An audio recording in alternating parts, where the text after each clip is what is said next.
Hi, I am Annalise, and today we are going to do Section 8.1. Section 8.1, Real Numbers. All right, so every rational number we saw in the last chapter can be expressed as either a terminating decimal or a repeating decimal. But there are numbers that don't fit into either of those categories. The ancient Greeks discovered them, and they are called irrational numbers. Okay, so characteristics of irrational numbers are, first of all, there must be an infinite number of non-zero digits to the right of the decimal point, and two, there's no repeating block of digits. So, for example, square roots come up when we talk about irrational numbers. So if I'm looking at the area of a square with side lengths s, the area is s squared. So for example, if my side was 11, then this should be an 11 squared here. The area is 11 squared, which is 121. Conversely, if I know the area, I can find the length of the side of the square. In this case, if the area of the square is 49, well, that has a perfect square root of 7. So the length of a side is 7 here. It's not going to be negative 7 because we can't have negative side lengths. Come on, let's go. Let's go, come on. All right, so in general, the square root is the solution to the equation x squared equals a. Okay.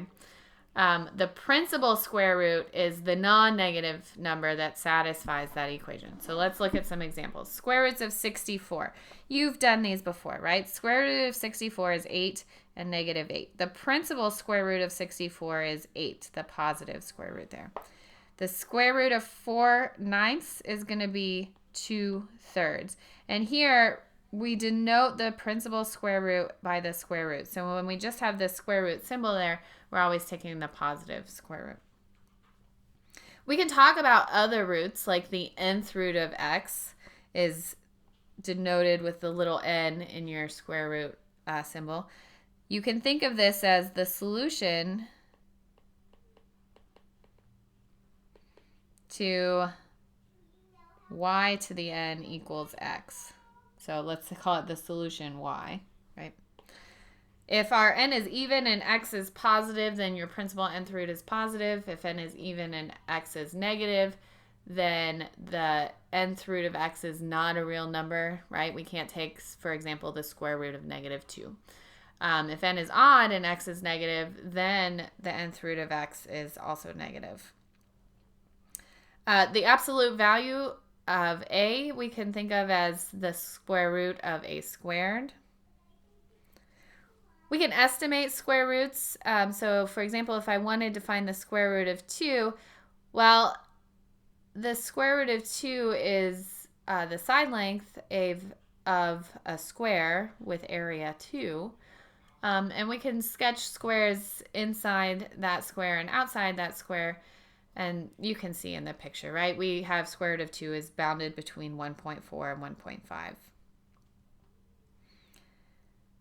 Some square roots are rational and others are irrational, right? So square root of 4 is rational, right? Square root of 4 is just 2, which we know is a rational number. Square root of 2 is irrational. And one way we can show that is using an indirect reasoning proof. So the idea here is that we assume that it is rational, and then we get a contradiction, not a conclusion. So we want to show that this leads to a contradiction. All right, so let's try it. Let's suppose there is a rational number a over b such that a over b squared equals 2. Well, that means that a squared over b squared equals 2, or a squared equals 2b squared. Now, I should have made an assumption up here. Let's assume, let me change colors, a over b in simplest form. So what does that mean for a over b to be in simplest form? That just means that the GCD of a and b is 1, right? We've canceled out all common factors of the numerator and denominator. So when I write a squared equals 2b squared, since the left-hand side is divisible by 2, so must the right-hand side be divisible by 2. So since 2 divides the left-hand side, we conclude 2 divides a squared. But if 2 divides a squared, then since 2 is prime,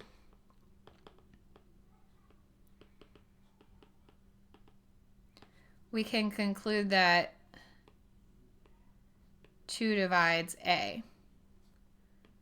Say a equals 2 times some k. All right, now what I'm going to do is replace that up here. So I get 2k squared equals 2b squared. So 4k squared equals 2b squared, and I can divide by 2 on both sides.